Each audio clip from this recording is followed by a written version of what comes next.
O livro O Ailú Andino nas Crônicas Quentistas, escrito em 2009 pela professora doutora Ana Raquel Portugal, trata primeiramente sobre o significado do Ailú. Atualmente, trata-se de um povoado, mas no século XV representava a forma de organização de uma população que vivia dispersa, cuja identidade se dava pelos laços de parentesco. Para tal estudo, Portugal baseou-se em 6 crônicas do século XVI, espanholas e indígenas. As crônicas espanholas identificavam o Ailú como linhagem e território, já as indígenas interpretavam o Ailú como uma estrutura de relações de parentesco e de grande importância para a organização do Estado Inca. Esses Ailús tinham por base estrutural o vínculo religioso. A reciprocidade era sua principal característica, principalmente quando se tratava do cultivo da terra, uma das principais bases de formação do Império Inca, o Tahuantinsuyo. A autora ressalta a dificuldade em analisar o Ailú em tempos pré-incaicos, devido à falta de dados arqueológicos que comprovem as informações. Já no período pré-colonial, utilizando as crônicas já citadas, principalmente quando se trata dos cronistas espanhóis, esses traduziam para a sua linguagem tudo que era relativo ao outro, forjados a entender as necessidades culturais. A partir disso, apresenta-se a questão da apropriação cultural, o qual, ao interagirem, os autores sociais realizam a dinâmica da produção de cultura. E ao analisar as crônicas do século XVI, que tratam da história andina no período da conquista, estamos lidando com um conjunto de informações que são a representação desse mundo indígena aos olhos dos europeus, mestiços e autóctones impregnados de traços culturais espanhóis. Portugal exemplifica a dinâmica cultural que foi expressa por cronistas abordando mudanças ocorridas com o Ailú andino no período inicial da colonização. Contudo, a autora reforça que a colonização na região andina implantou um sistema monárquico centralizador para o qual era necessário o controle das comunidades locais. Para tanto, era necessário convencê-las e tornar natural sua supremacia, inserindo o Ailú nos padrões europeus de comunidade camponesa.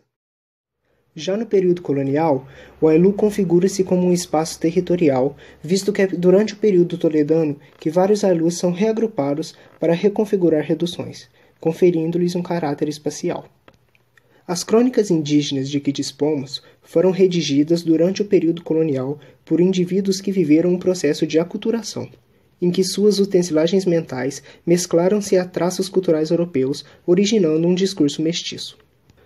Como consequência dessa apropriação, a autora aponta que no final do século XVI, o vocabulário Ailú deixou de corresponder à antiga realidade indígena, passando a configurar uma estrutura pertencente ao sistema colonial espanhol.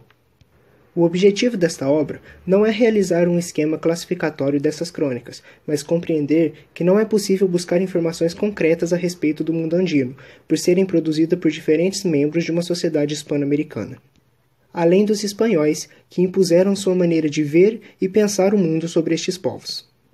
Contudo, as fontes mestiças e indígenas, apesar de serem poucas, são de fundamental importância para a compreensão da estrutura andina.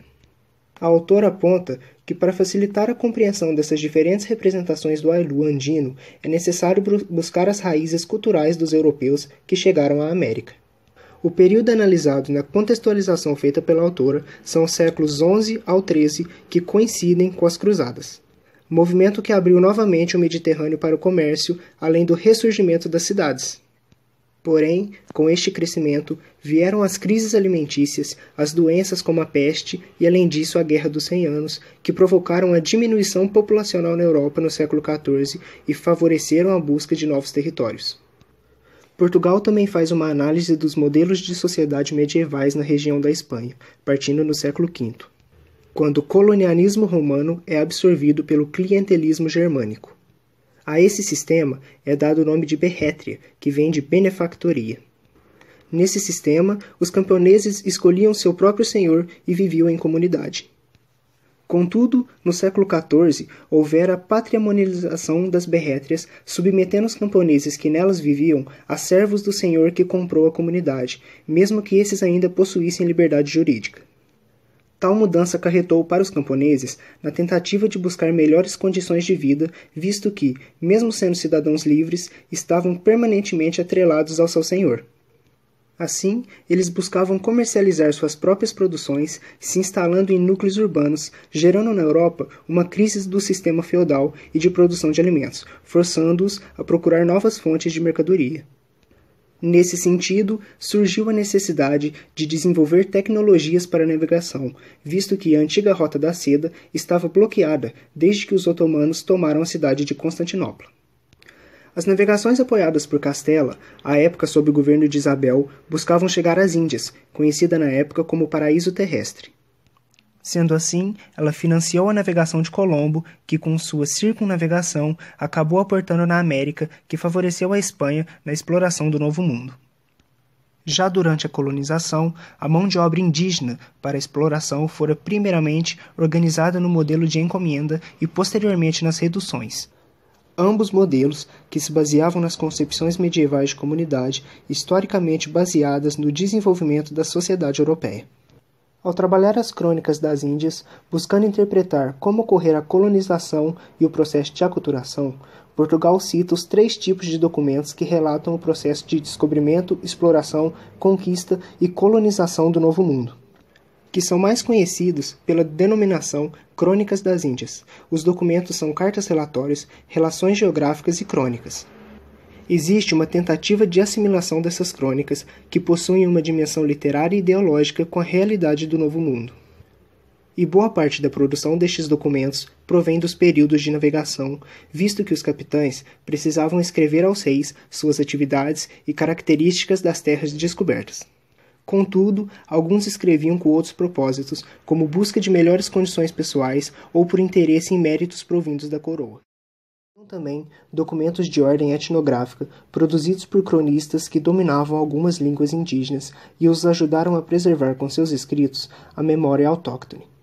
A América era vista pelos europeus como um novo mundo, pois ali parecia um lugar onde tudo poderia ser modificado em oposição ao mundo ao qual estavam inseridos. Surge uma áurea utópica que envolve essa nova terra.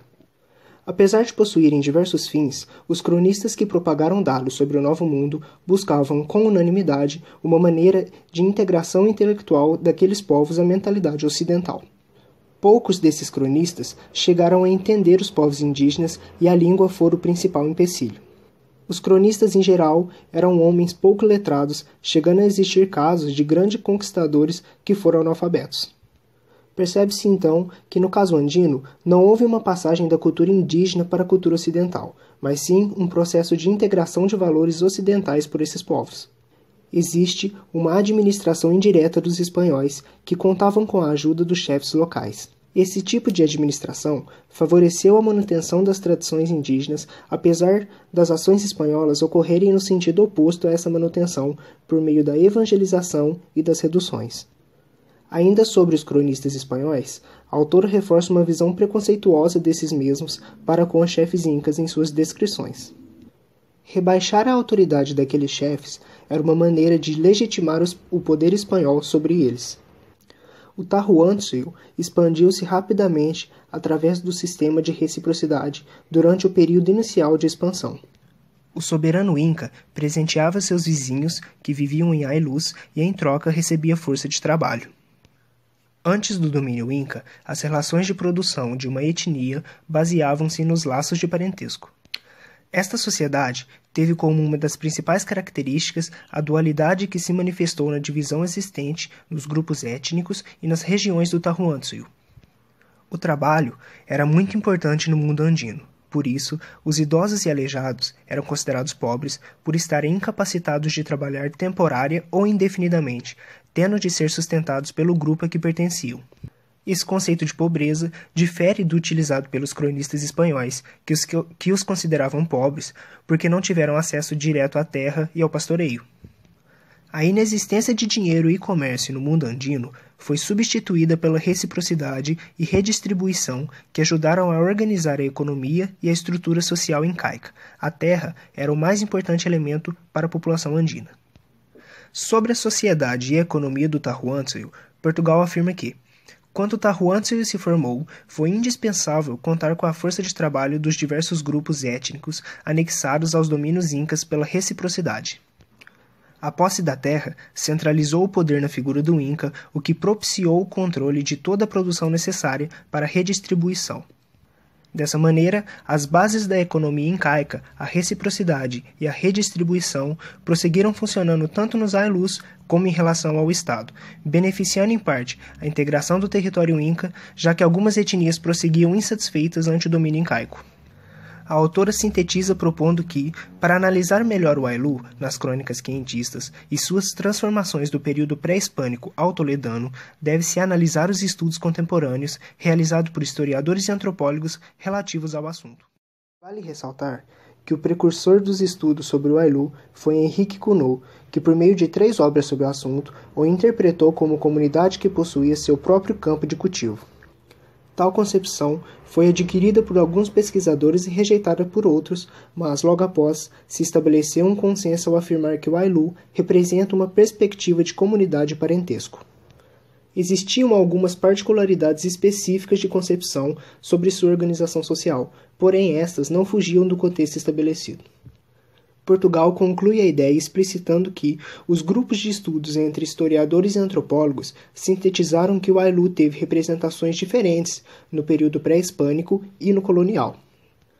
Outra ideia iniciada pela autora é voltada para a cultura dos cronistas que, apesar de pertencerem à corrente do pensamento humanista, pouco se importavam em realmente compreender o novo mundo.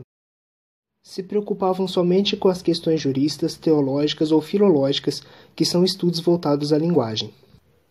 Os Incas aproveitaram a estrutura do Ailu para estabelecer suas bases político-econômicas. Ao conquistarem um grupo étnico, eles impuseram sua forma de ver o mundo, usando para tal a linguagem de parentesco. Mas nem sempre o domínio incaico foi aceito, pois os cronistas relatam que foram inúmeros os casos de rebelião, demonstrando assim a debilidade do império, que não foi eficaz na imposição de sua cosmovisão. Após um vasto estudo da autora sobre as representações dos cronistas sobre os Ailus, conclui-se que os territórios pertencentes aos Ailus eram bem conhecidos por seus integrantes, que podiam circular livremente neles, não impedindo que outras pessoas também circulassem por ali, desde que não permanecessem. E para melhor controlar os microclimas e ter acesso a todo tipo de alimento, deslocavam algumas de suas famílias a lugares distantes para que pudessem cuidar de plantações diversas. E essas atividades produtivas internas eram compartilhadas para todos, incluindo mulheres, anciãos e crianças. Esse tipo de organização não era desconhecido para os espanhóis, pois na Europa durante a Idade Média foi comum a divisão entre os camponeses de pedaços de terra em diferentes regiões agrícolas, com o objetivo de compartilhar entre todos as terras boas e más para que houvesse igualdade na produtividade. Quando os espanhóis chegaram ao Novo Mundo, eles repartiram e dividiram o território e, consequentemente, os seus povos entre os conquistadores.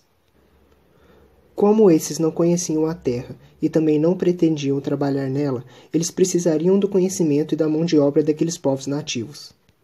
De acordo com a documentação da época, por falta de conhecimento da geografia local, essa divisão fora muito desigual e danosa para vários grupos étnicos por ser totalmente desrespeitosa, sem contar que os tributos que viriam a ser cobrados nas encomendas eram enormes. Essa relação de vassalagem, os tributos abusivos e o fato das curacas absorverem essas atitudes dos espanhóis contra seu próprio povo agravaram cada vez mais a situação dos Ailus durante o período de colonização. Após a análise, vemos que a partir das crônicas nota-se que a dificuldade de assimilação desse mundo andino, seja as dificuldades de linguagem, seja as visões unilaterais de mundo, tudo pode ser historicamente explicado. Tais documentos não visavam necessariamente apresentar uma representação de mundo, mas expressar os pensamentos e ideias que ali surgiram e vingaram naquela sociedade que vivera a transição do medievo ao mundo moderno.